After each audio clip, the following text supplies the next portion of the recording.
We are talking about the return of one of the greatest quarterbacks of all time.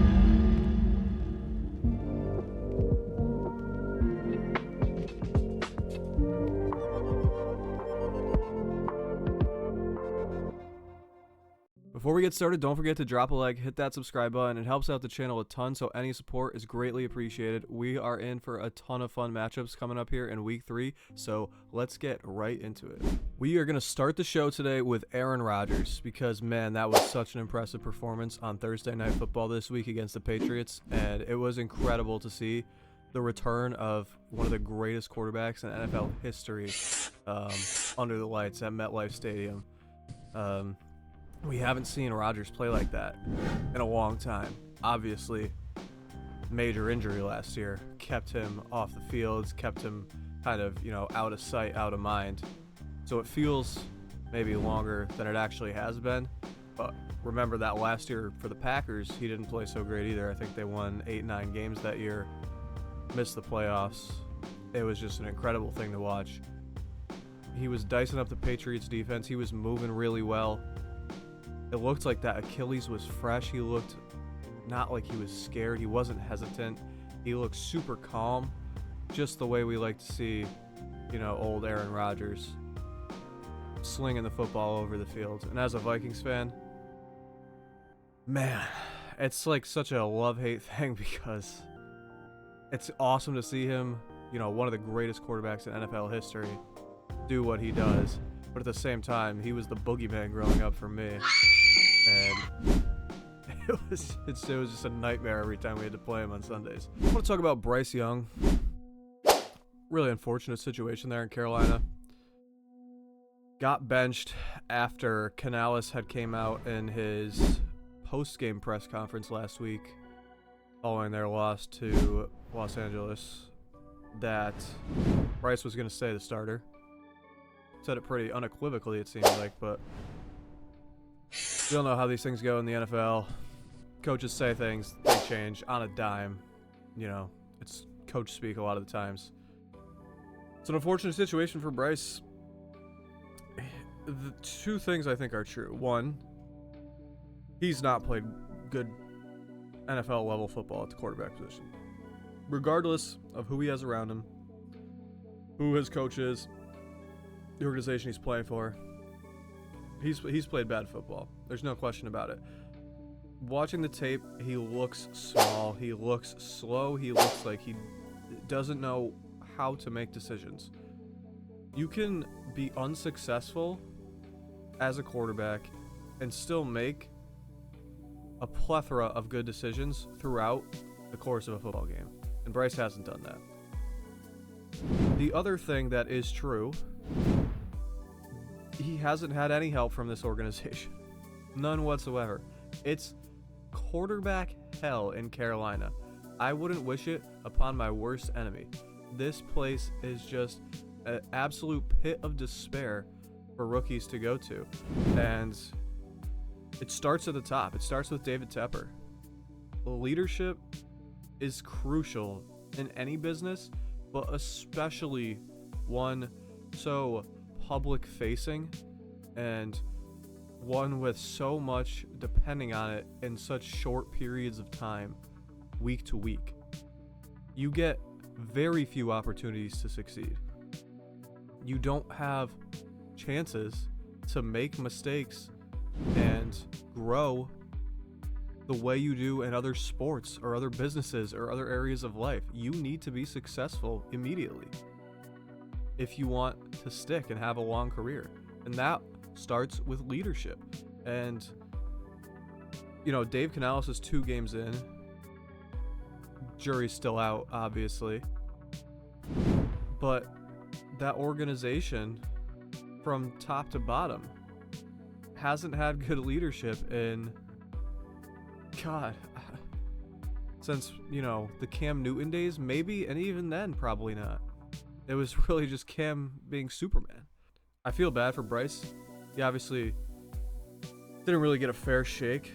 We'll see if this is sort of, sit and learn for a few games and just kind of mentally reset, or if this is, Bryce is done as Carolina's quarterback. I think, he's a number 1 overall pick, regardless of how bad he's looked. If he doesn't play another down for Carolina, he'll get a shot somewhere else. And anywhere else is better than Carolina. We've seen, there's been a lot of talk about the Baker Mayfield, Sam Darnold model past couple weeks. Quarterbacks that ultimately were not in good situations to begin their career, needed the time to grow and learn. They were fortunate enough to get it. Not every guy is fortunate enough to get it. Like I said, it's just not something that happens very often in the NFL. The fortunate thing for Baker and Sam Darnold and for Bryce Young, they were highly drafted guys. Baker and Bryce, 1st overall, Sam, 3rd overall. When you're a highly drafted guy, people are willing to give you chances. And I think Bryce will get another chance. And like I said, anywhere else in the NFL is better than the Panthers. So maybe, just maybe, we should hold our judgment until we see him either return as Panthers quarterback in a following year with hopefully some more weapons, or in another organization. And I just can't imagine that he ever stays in Carolina and finds success, just because I don't think really anybody could. All right, we're going to wrap it up with best bets. Went 3-0 last week, so, off to a hot start. Obviously a good thing. First bet we're going to start with is Arizona +3 against the Lions. So this is my favorite bet of the week. It may be a little bit of a trap just because Arizona's coming off such a huge win and Detroit's coming off a loss. But I just the way Kyler Murray looks is just +3 against a Lions team that really didn't look impressive offensively in their last game. I think this Cardinals team is better on defense than people give them credit for. Jonathan Gannon, as head coach, was the 2022 Eagles defensive coordinator. He knows what he's doing. That defense is schemed up properly, even if they don't have the guys. They're going to compete. Tyler looks great. Marvin Harrison Jr. had a breakout game. I think, his over, Marvin Harrison Jr.'s over, and receiving yard is one of my favorite bets as well. It's going to be a fun game, I think. This game is supposed to have a lot of points. I don't see it going that way. I see the Cardinals scoring a lot of points and the Lions not scoring a lot of points. So getting Cardinals +3. I think this game really should be more of a pick-em. Cardinals are at home. Getting 3 points at home.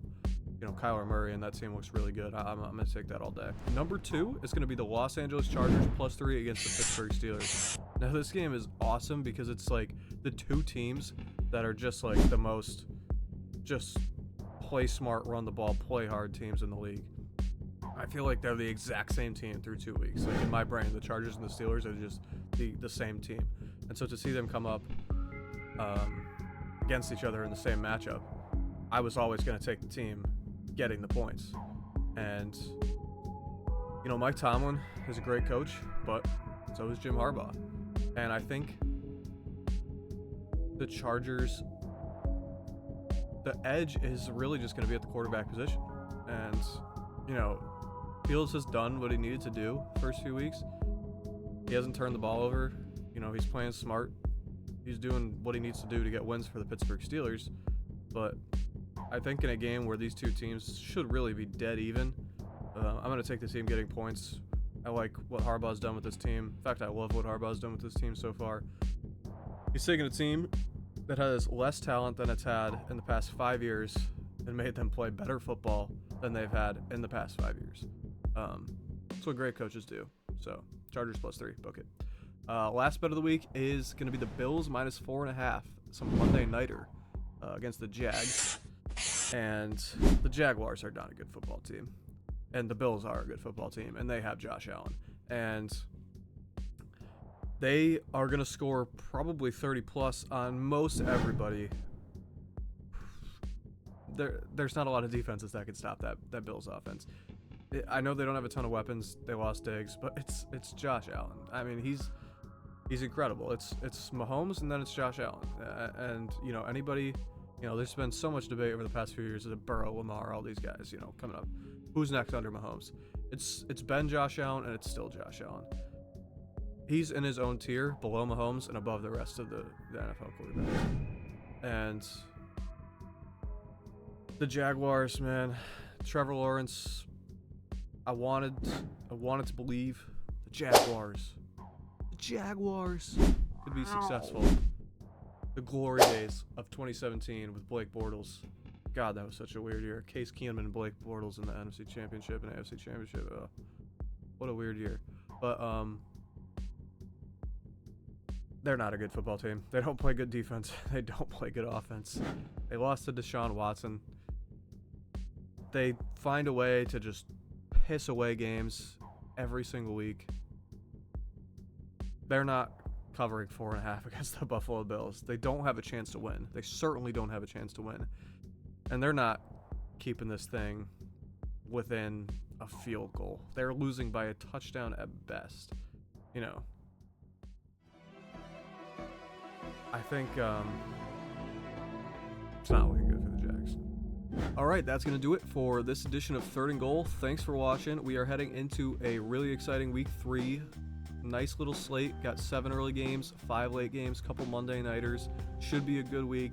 Hopefully we can extend that best bet streak to 6-0 from 3-0 last week. Before you go, don't forget to drop a like, hit that subscribe button. Really helps out the channel. We appreciate it a ton. Thank you for all the support you guys have shown on this channel so far. And best of luck next time when you bet the house.